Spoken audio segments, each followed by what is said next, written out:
Welcome back to Newsmakers. We are with Ellie Jones, David Lynch and Joe Kane. We'll whistle through a few issues before we wrap up. First of all, on this smacking debate, Ellie had a very interesting interview with the Christchurch Police this week, which provided quite a revealing insight into the incidence of police investigations into smacking in Christchurch. Watch the go. Neville Jenkins is the head of the child abuse unit here. He said they're receiving around 3 complaints a week of child abuse. Some of those are related to smacking, and I asked him outright, it took a little while, but asked him outright whether they're prosecuting for smacking. Yes, they are, and they have been since this law came in. They are receiving diversion or, not jail time, but the point is they are still receiving a conviction for this. There is a level of discretion applied, but the bottom line is the police are prosecuting for smacking. Despite what many politicians are saying. Absolutely. Yeah. David, the July postal referendum, do you think it will force the government to review the law? Oh, most certainly if they get the numbers. I mean, well, in fact, no, if they've got the numbers, they don't have to do anything, do they? But I would hope they will certainly look at any review if there's obviously a strong call for such a review. OK. Now, Oxford Terrace was the talk of the town a decade ago. The Strip, as it was soon nicknamed, titillated the city as our shiny new nightlife mecca. Joe Kane became a resident feature. But has the Strip lost its lustre? And does it need a dramatic image change? You may have heard that the Strip has been officially rebranded The Terrace this week. Is it a winner, Ellie? It's a Wellington name. The Terrace is in Wellington, for goodness sake. I mean, I don't like the Strip as such. However, I'm of an age, and when I do get out of the house, I don't tend to go to the Strip anymore. In fact, I'd probably go to the movies or, whatever, but in a St. mall. Albans Knitting Circle. Or that, because we don't have a pool anymore. But we, in the summer, I think the problem is too, I'd go to the lanes, all right, so I'm probably more of a South of Lichfield, Poplar Lane type chick now. Right. I don't really like the Strip, but I don't think they're going to change it. I don't see how you can change it. It is the Strip. Do we still call it Lancaster Park? Exactly. Can it come again, David? Well, I should declare, Mike, I've been involved in assisting the bar owners in the past, but I'm not involved in this. Oh, OK, you're not. But, this wasn't your idea? No, it wasn't. Okay. It wasn't. But I think that certainly repositioning of Oxford Terrace is needed. Yeah. And as long as this is more than just a name change, because rebranding has to go well beyond just being a name change. You need to look at the environmental issues and the way people perceive a place like Oxford Terrace. It's chicken and egg, isn't it? Surely. Oh, it is. But I don't know enough about it, and I wish them all the best. I'm not so sure about the Terrace, but we'll wait and see. Joe, what do you think? I'm a Wellington girl. The Terrace is in Wellington. The Strip, I love it.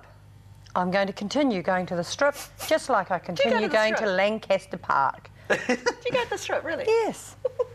It is open from the morning to morning. Is it? Oh, so you just go there when for I lunch, go to do the you, Strip. darling? I saw you in a miniskirt having a latte. That's true. Have I? What about my legs? Well, I think they're fetching. Oh, I think they could be the saviour of the Strip. Really? Yes. You can put up, girl. I think I'm going there straight after here because it'll be nearly 4 o'clock somewhere in the world. All right. Now, I note that the media have spilled the beans on the Tony Veitch police file this week, and the press certainly was enthused about dishing the dirt on the allegations of long-term abuse Tony Veitch inflicted on Kristen Dunn-Powell, allegedly. Are these disclosures in the public interest? Ellie? I don't care anymore. I used to. I really did, but I've just had enough of it, really. And I think that whole point of not having been there, and I'm not justifying any violence against any women at all or a woman, but we weren't there, and I've heard from people about goading. I've heard from people the other side of the story in similar situations. So, without knowing that... Do you think the media are doing the right thing pursuing this? No, absolutely not. In fact, the media has set itself up as a judge, jury and executioner, and we're kicking a man when he's down. It's that tall poppy thing because it's one of their own. We're over it. Okay. Let's move on. David? Well, I think the danger is that no court files are tested, and once they're in the public domain, it's very difficult to really ascertain what is the truth. Yeah. And reputations can be very easily damaged through utterances and what have you. So I think the place for those files are in front of a jury or a judge, and that's where they should stay. It's so one-sided. So one-sided. We have got about 60 seconds on the clock for Heroes and Villains of the Week. Anyone, anything from the news that you wish to laud or lynch? David. Well, thank you, Michael. I will actually today acknowledge the City Council's after our service number who turned up at 12:30 the other night to assist upturning 50 of the recycling bins. So Fantastic. full marks to the council for that. And in the same street, I will acknowledge, unfortunately, St George's Hospital for now charging. Yes, for the parking. The car parking. Yes. A charitable trust. Yes. Shame on Ring St Alley. George's. Ring Alley show. Get the talk back going again on that. Heroes for those who made the change to the clean heat. Thank you for helping in Christchurch's quest for clean air. The villains, those of you who don't like leaves off trees and decide at this time of the year you want them chopped down because they clutter up the gutters. Yes. Okay.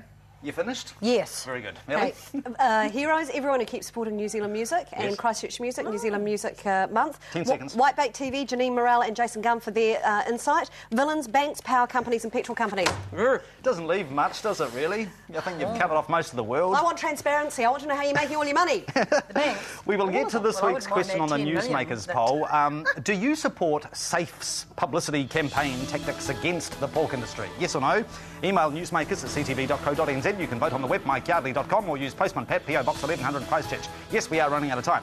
You will be in to win these very nice treats if you partake in the poll.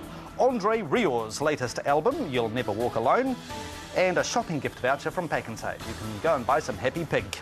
Thank you very much to our panel. Such a swine. I'm such a swine. Joe Kane, Nellie Jones and David Lynch. Next week, a very special debate on water, our most precious resource, managing the demand and supply for it. That's next week. Have a great week. Keep warm, keep dry, keep the home fires burning in a metaphorical way. Oh, Goodbye. thanks.